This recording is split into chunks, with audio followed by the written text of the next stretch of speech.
The shrill tone of my alarm startled me from sleep, urging me to fumble for its source.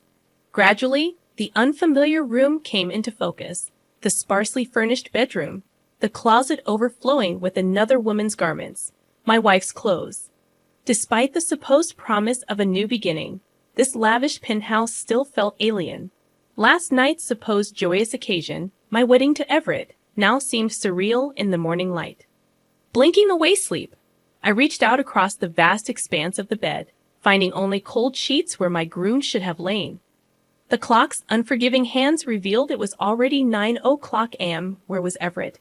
Groggily, I shuffled to the kitchen, drawn by the enticing scent of fresh coffee. There, I encountered a rugged stranger, standing casually by the elegant espresso machine, a stark contrast to the opulence surrounding us. His worn jeans and rumpled shirt clashed with the luxury of the setting. "Hey, you must be the new wife," he greeted me with a dimpled grin. "There's enough espresso for both of us." I stood frozen, struck by the awkwardness of the moment. Before I could respond, the sound of approaching footsteps heralded the arrival of Everett's mother, Marcella, her demeanor as severe as her tailored suit. Her gaze swept over me dismissively before settling on the stranger with a scowl. "You! I told you never to show your face here again. Get out before I call security," Marcella snarled. The stranger's grin faded as he retorted, "I still live here too, mother. You can't just wish me away." In that moment, realization dawned. This was Leo, Everett's estranged twin brother, conveniently omitted from our wedding plans. Marcella's venomous glare betrayed her disdain. She wasted no time in disowning Leo, condemning him for his perceived transgressions. Leo's defiance was palpable as he slammed his mug down, coffee spilling over the pristine countertops. With a final glance in my direction, he departed, leaving behind a tense silence. As the door echoed shut, the truth hit me.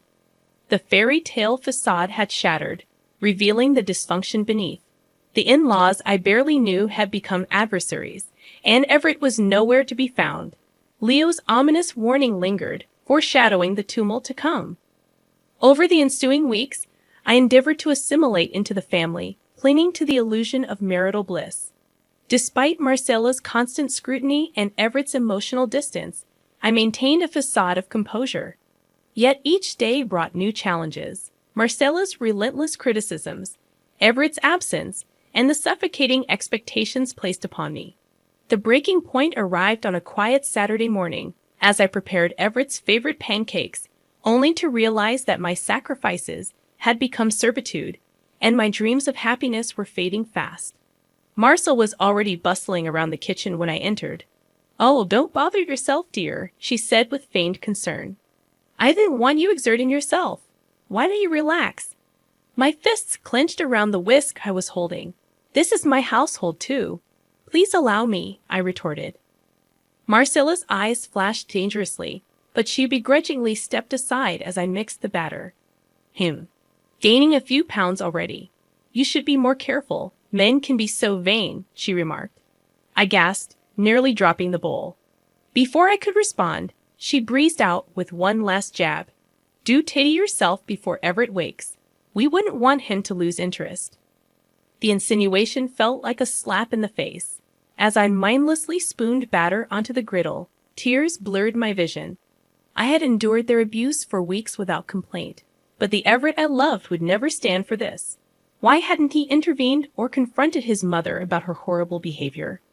Speak of the devil, Everett emerged, freshly showered, ignoring me as he scrolled through his phone.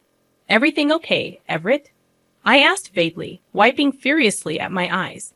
Voicing the thought consuming me, I continued, "Don't you even care that she talks to me that way?" My voice broke despite my resolve. Everett blinked in surprise. "Who, your mother?" I cried. "She insults me every chance she gets, and you don't even notice." Sighing, he set his phone aside. "I'm sure you're exaggerating. She only wants what's best." "What's best for you, her precious son?" I cut him off angrily. "Meanwhile, she's turning me into a slave around here. I can't keep playing nice." Everett's expression darkened. "Avalon, that's extremely unfair. She welcomed you into our home when you had nobody. You owe her respect." He shook his head in disgust. I can't talk to you when you're hysterical like this. Everett? Wait. My voice cracked, but the bedroom door had already slammed shut behind him. Hot, furious tears streamed down my cheeks. In a few short weeks, my husband had become an indifferent stranger under his mother's spell. Maybe Leo had warned me for a reason, if only I had listened. Suddenly suspicious, I rifled through Everett's desk drawers while he was out. Buried amongst credit card bills, I found photos of Everett with a glamorous blonde nuzzling at a seaside resort, their flashy rings conspicuous on their intertwined hands. The pancake batter solidified in the bowl forgotten. Leah was right. I needed to escape this madness. Perhaps it was time I finally listened. I raced out of the suffocating penthouse, photos clutched in one trembling hand, the evidence of Everett's betrayal feeling like a knife twisting in my gut. I blinked back furious tears as I aimlessly wandered the city streets. How could I have been so stupid, so naive? Everett had spun this silken web of lies, snaring me as his picture-perfect bride, and I had smiled obliviously through it all. Well, not anymore. Avalon, the pushover, was gone. From her ashes would rise a warrior, someone Marcella and Everett would rue crossing, lost in vengeful thoughts. I collided with the burly figure, his strong hands gripping my shoulders, steadying me. I froze, recognizing the familiar face. We have to stop meeting like this, Leo said lightly, though his green eyes betrayed concern. What are you doing out here alone? On impulse, I thrust the incriminating photos at Leo. He studied them intently, brow furrowed. I guess congratulations are in order, he finally said. How does it feel to become another of my brother's disposable playthings? His words stabbed painfully at the fresh wound, threatening to undo my resolve. Forcing strength into my voice, I replied, Everett will regret the day he used me so callously, and Marcella will wish she never laid a hand on me. Leo let out an impressed whistle. Well, kitten shows her claws. I wouldn't want to be on your bad side. His amusement faded quickly, his expression turning solemn. In all seriousness, Avalon, you need to get away while you still can, Leo advised. I bristled at his doubts. After steeling myself for revenge, you think I can't handle them? Leo's gaze was intense. I've seen their games firsthand, how they use people up like disposable assets to further their own selfish interests, he explained. Pain creased the corners of his eyes. When I confronted Mother about her shady dealings, she convinced my own twin to turn against me. My anger wavered at the ache in his voice. This wasn't just a cautionary tale. It was Leo's lived trauma at the hands of my new in-laws. Noticing my sympathy, he added gently, I know how intoxicating their web of lies can be, how easy it is to get drawn in and trapped. Don't waste any more time on them, Avalon. Just get out before you lose yourself, too. His compassion pierced through my brewing storm of fury and bitterness. But no, I had already lost too much. My reputation, my self-worth, my identity. I needed to take it back, no matter the cost. Lifting my chin, new resolve flooding my veins, I replied, I appreciate your concern, Leo, but I won't be scared off so easily. Your family hurt me deeply, and now they'll face the consequences. With unexpected fierceness, I pulled Leo into a brief, hard hug, then strode off without looking back, more determined than ever to make Everett and Marcella pay. Returning to the penthouse, bursting with self-righteous fury, I found only an empty apartment echoing with ghosts of my dashed dreams. Fine, if those cowards wanted to hide from confronting me, I would take advantage of their absence. I rifled through Marcella's home office, gathering financial statements and copying files off her computer onto a flash drive. My future mother-in-law's shady real estate schemes would be the lethal ammunition. Just as I finished, footsteps sounded outside. Hastily, I crammed the flash drive into my pocket just as Everett entered, his mother conspicuously absent. My husband swept his judging gaze over the chaotic scene. What are you doing in Mother's office? I forced nonchalance into my voice. Oh, just familiarizing myself since we share everything now. I held his stare coolly. Don't we, Everett? His lips thinned. Is this about those ludicrous accusations earlier? You ransacking private property isn't exactly helping your mental state. I bristled as he went on. Mother thinks, and I'm starting to agree, that the stress of this transition has been too much for you emotionally. Perhaps we rushed into this marriage. His words landed like physical blows. After all I had endured from him and his toxic mother, now he was suggesting I was the problem. Blinded by outrage, I grabbed a heavy paperweight off Marcella's desk and hurled it viciously against the wall. It hit with a resounding crash, leaving a sizable dent. How dare you? My voice shook with fury and anguish. You bring me into your family under false pretenses. You stand by while your mother ridicules and abuses me. I stabbed an accusing finger at Everett. You betray our marriage vows through ongoing affairs. Then you accuse me of being mentally unwell. I tore the blonde woman's photo from my pocket and brandished it, making Everett visibly pale. Straightening my shoulders, I announced, "This destructive dynamic ends today. You and your toxic mother don't own or control me any longer." I shoved past Everett, pausing at the doorway to deliver my parting blow. Consider this my line in the sand. I won't be caught off guard again when you inevitably cross it. I let my words sink in before walking away with my head held high. The time had come to launch my counterattack on Everett and Marcella for daring to use and abuse me. My marching orders were clear: destroy the source. I hastily packed my essentials, anxious to quit this toxic residence for good. As I rifled through my things, I uncovered items I had treasured during my brief marriage. Photo booth strips of Everett and me giggling together, the engraved Tiffany bracelet he gifted to my lovely wife. Bile rose in my throat. I swept the sentimental debris off the dresser, violently taking grim satisfaction from the noisy clatter. Let the maids deal with this false evidence tainting Everett's perfectly curated image. My raging thoughts were interrupted by a gentle clearing of the throat. I whirled around defensively before recognizing the sympathetic face of Sophia, one of the longtime housekeepers. "Sorry to disturb you, Mrs. Avalon," Sophia said softly. "I just wanted to say if you need any help, I'm here." I studied the older woman uncertainly. Why would a staff member risk defying her tyrannical employers to assist me?